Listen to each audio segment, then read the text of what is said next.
Hello everybody, this is Cyrus here, back with another Matchbox Basics review. This is officially the final Basics review on my channel for 2025.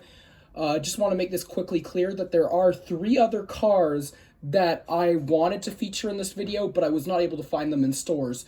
Luckily, I did find Kijiji sellers selling them, but those will be late 2025 reviews that will be featured in 2026 on those 3 cars. And we'll get right into this video. So first up, we've got the Scania XT Pumper, which I am very excited about this one, especially with that red paint job. Taking a little trip back earlier this year, we have the Maserati MC12, and while this was released around the mid part of 2025, I wasn't able to find very many versions of these. In fact, no versions in stores at all, until I came across a couple at my Walmart recently. And finally, this is even harder to find than the Maserati. In fact, I had to get this from a Kijiji seller who was selling 2 of these, and I did buy both of them. We've got the express delivery in UPS decos. We got it in FedEx decos 2 years ago in 2023, and now we have it in UPS.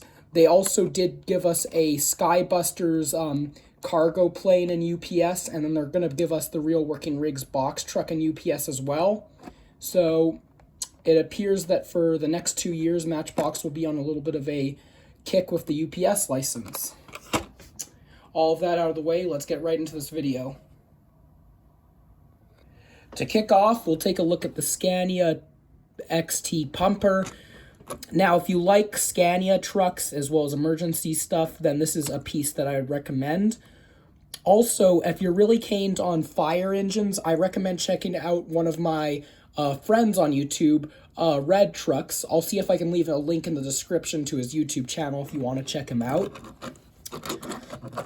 One thing that is nice attention to detail is the molded and spare tire on the roof, which gives it a bit more utility flair as opposed to most pumpers that you would find around your city.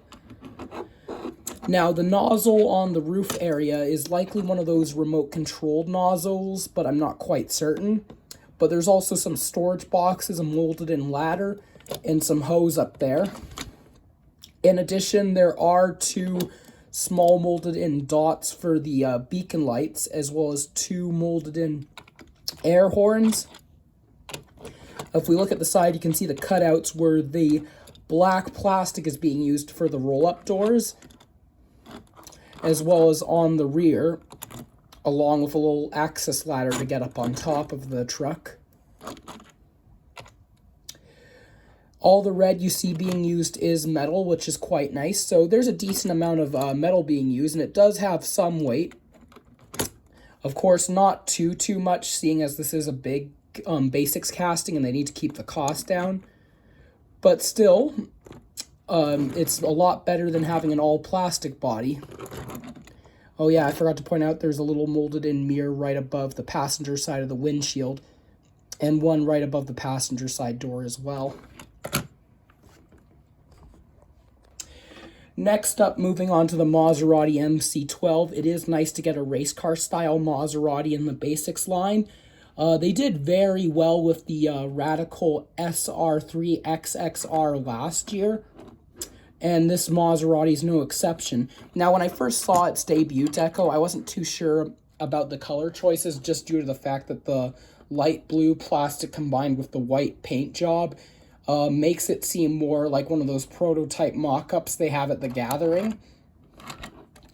But otherwise, it's not too bad, as you do still have your front and rear tampos being used.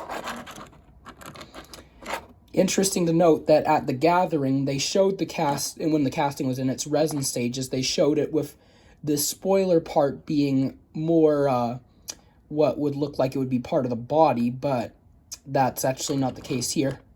It's not too much of a bad thing, but it's certainly worth noting nonetheless. Again, this is one of the more harder to find Matchbox castings for this year.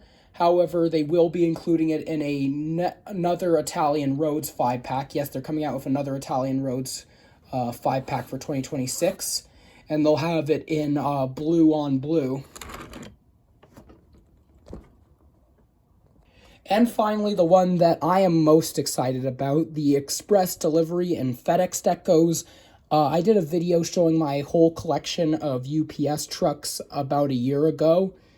And this is no exception in terms of Matchbox UPS truck. They absolutely knocked it out of the park with this.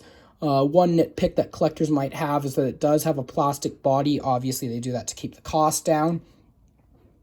I'm willing to let it slide a little bit, though, because unlike the FedEx truck that also had a plastic body, this one's brown plastic instead of white plastic, so it won't yellow if exposed to sunlight or air. Also, it's worth noting that with the two that I got, I was planning to open one and keep one in the package. Funny enough, the one that I was planning to open actually had a cracked blister. Now, as pointed out, Matchbox has been preparing to do a lot of UPS stuff now that they have the license. So hopefully they can come out with maybe a UPS playset for 2026, like if they were to redo the FedEx playset in UPS, or maybe give us like a UPS airport or something. Still, nonetheless, you can still make deliveries to the 2 Matchbox airports we have in the playset line as it is. And this will look good in any Matchbox city diorama. Apart from that, that just about wraps it up for this video. You can let me know in the comments down below which one of these 3 castings is your favorite. Thanks for watching, guys. I'll see you in some more videos very soon. Have a good, safe rest of your day, guys. Bye.